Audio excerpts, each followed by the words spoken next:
عزيزاتي أعزائي تلميذات وتلاميذ الجذع المشترك العلمي، يسعدني أن أقدم لكم اليوم درسا من دروس علم العروض، ويتعلق بأحد البحور الشعرية.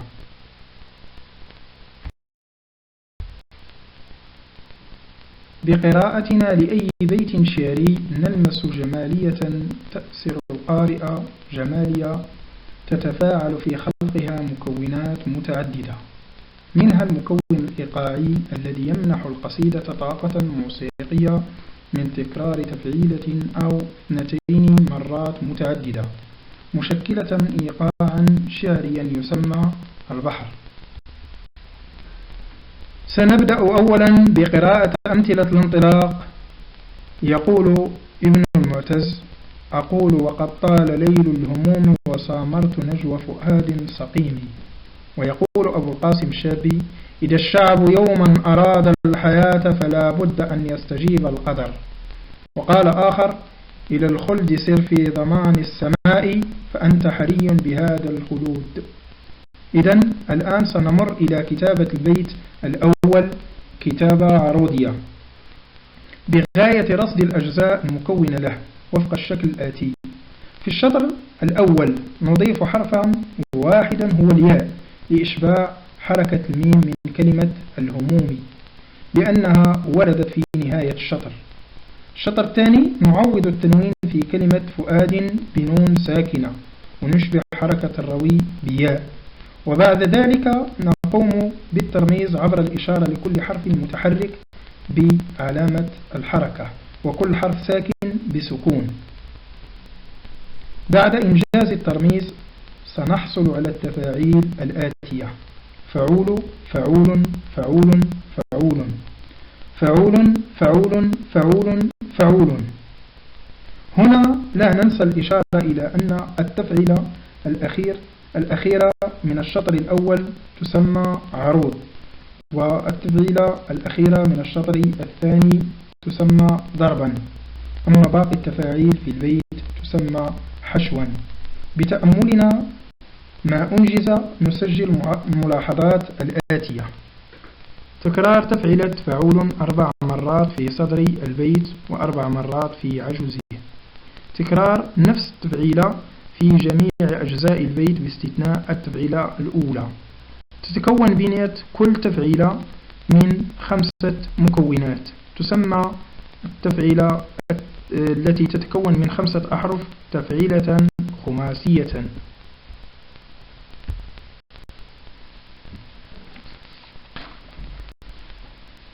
نستنتج أن الوزن الأصلي لبحر المتقارب أي الصورة الأصلية قبل دخول أي تغيير هي تكرار التفعيلة الخماسية فعول 8 مرات في البيت: فعول فعول فعول فعول فعول فعول فعول فعول.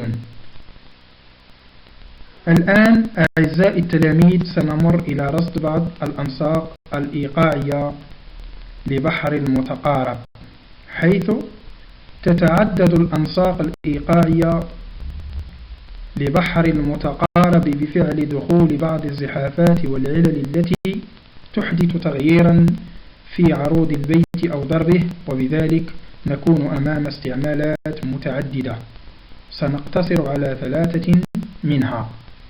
نسق الاستعمال الأول: سنكرر نفس العملية على المثال الأول، حيث نكتب البيت كتابة عروضية ثم نقوم بالترميز لنحصل على التفاعيل الآتية: فعول فعول فعول فعول فعول فعول فعول فعول.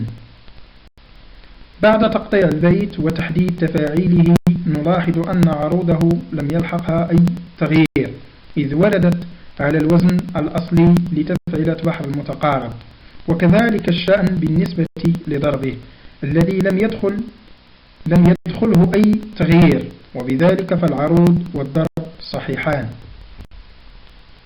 فيما يخص التحقق الاستعمالي الثاني سنكرر نفس العملية: فك الإدغام في كلمة الشاط.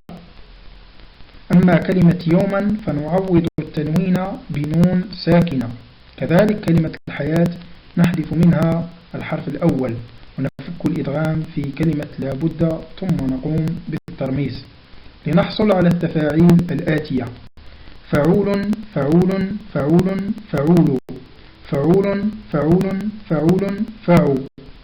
بتأملنا عملية تقطيع البيت وتحديد تفاعيله نسجل دخول تغيير على العروض والضرب. فالعروض قد أصابها القبض بحذف الخام الساكن من آخر التفعيلة، أما الضرب فقد أصابه الحذف، أي حذف وإسقاط السبب الخفيف من آخر التفعيلة. فيما يخص النسق الاستعمالي الثالث سنكرر نفس العملية من كتابة وترميز وجر للتفاعيل. بتأملنا التفاعيل نسجل سلامة عروض البيت من أي تغيير فعول، أما الضرب فقد أصابه تغيير تجسد في حذف ساكن السبب الخفيف وتسكين ما قبله، ويسمى هذا التغيير بالقصر. نستنتج مما سبق أن الوزن الأصلي لبحر المتقارب هو تكرار التفعيلة الخماسية فعول 8 مرات. قد يؤدي دخول بعض الزحافات والعلل على التفعيلة إلى حدوث تغيير فيها، فإذا مس التغيير العروض أو الضرب يتغير النسق الاستعمالي للبحر.